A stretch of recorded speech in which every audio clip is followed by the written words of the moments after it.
நிறைய college going girls வந்து message பண்ணியிருக்காங்க. எப்படி அப்படின்னா, பீரியட்ஸ் டைம்ல வந்து நிறைய வயிறு வலிக்குது, ரொம்ப கடுமையான வயிறு வலி இருக்கு, அப்புறமா அதுக்கு நாங்க மாத்திரை எடுத்துட்டு இருக்கோம், அந்த மாதிரிலாம் சொல்லியிருக்காங்க. அது உடம்புக்கு கெடுதல் அப்படின்னு கேட்டிருக்காங்க. இப்போ நம்ம எல்லாருக்குமே தெரிஞ்சதுதான், அதிகமான பெயின் கில்லர்ஸ் எடுக்கும் போது நம்மளுக்கு நம்ம உடம்புல என்னெல்லாம் பாதிப்புகள் வருங்கிறது நம்ம எல்லாருக்குமே கண்டிப்பா தெரிஞ்ச ஒரு விஷயம் தான்.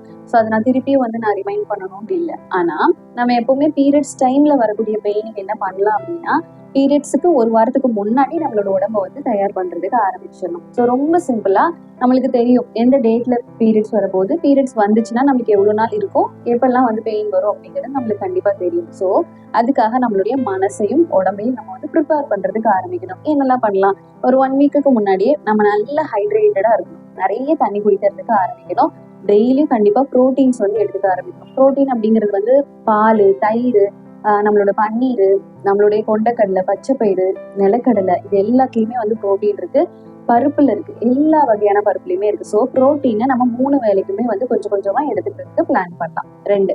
3வது விஷயம் என்னன்னா, பப்பாளி, எள்ளுருண்டை, பைனாப்பிள், இது எல்லாமே வந்து நம்ம ஒரு 1 வீக்குக்கு முன்னாடி எடுத்துக்கிறதுக்கு பிளான் பண்ணலாம். இது வந்து என்னன்னா, ஒரு ஃப்ரூட்ஸ் எடுத்துக்கணும், இல்லைன்னா ஃப்ரூட் சாலடோ இல்லை வெஜிடபிள் சாலடோ வந்து நம்ம கண்டிப்பா எடுத்துக்கலாம். அதே மாதிரி நம்மளோட டின்னர் எல்லாமே கொஞ்சம் லைட்டான டின்னரா எடுத்துக்கணும். ஸோ இதெல்லாம் நம்ம பண்ணிட்டோம் அப்படின்னாலே கண்டிப்பா அந்த பீரியட்ஸ் டைம்ல வந்து ஏற்படக்கூடிய அந்த பெயினை வந்து நம்மளால குறைக்க முடியும். அதோ மென்டல் ஹெல்த்துக்கு நம்ம என்ன பண்ணலாம் அப்படின்னா, கண்டிப்பா நம்மளோட மைண்டை காமா வச்சுக்கிறதுக்கான ஹேபிட்ஸ் வந்து ஃபாலோ பண்ணணும். ஸோ இப்போ எனக்கு வந்து நான் இந்த இடத்துல போய் சும்மா உட்காந்து பாட்டு கேட்டுட்டு இருந்தா எனக்கு ரிலாக்ஸ்டா இருக்கு, இல்லை தூங்கிட்டா நான் நல்லா இருப்பேன், எனக்கு வந்து மூட் ஸ்விங்ஸ் வருது, ரொம்ப இரிட்டேஷன் ஆகுது, ரொம்ப கோவப்படுற மாதிரியான ஒரு சுச்சுவேஷன் வருதுன்னா ரொம்ப பெஸ்ட் நம்ம அந்த விஷயத்த அவாய்ட் பண்றது தான். ஸோ நம்ம அந்த விஷயத்த போய் எக்ஸ்பீரியன்ஸ் பண்ணி நம்ம ரியாக்ட் பண்ணி நம்மளே டென்ஷன் ஆகுறதுக்கு ஜஸ்ட் அதை அவாய்ட் பண்ணிட்டு வந்துட்டோம் அப்படின்னாலே போதும்.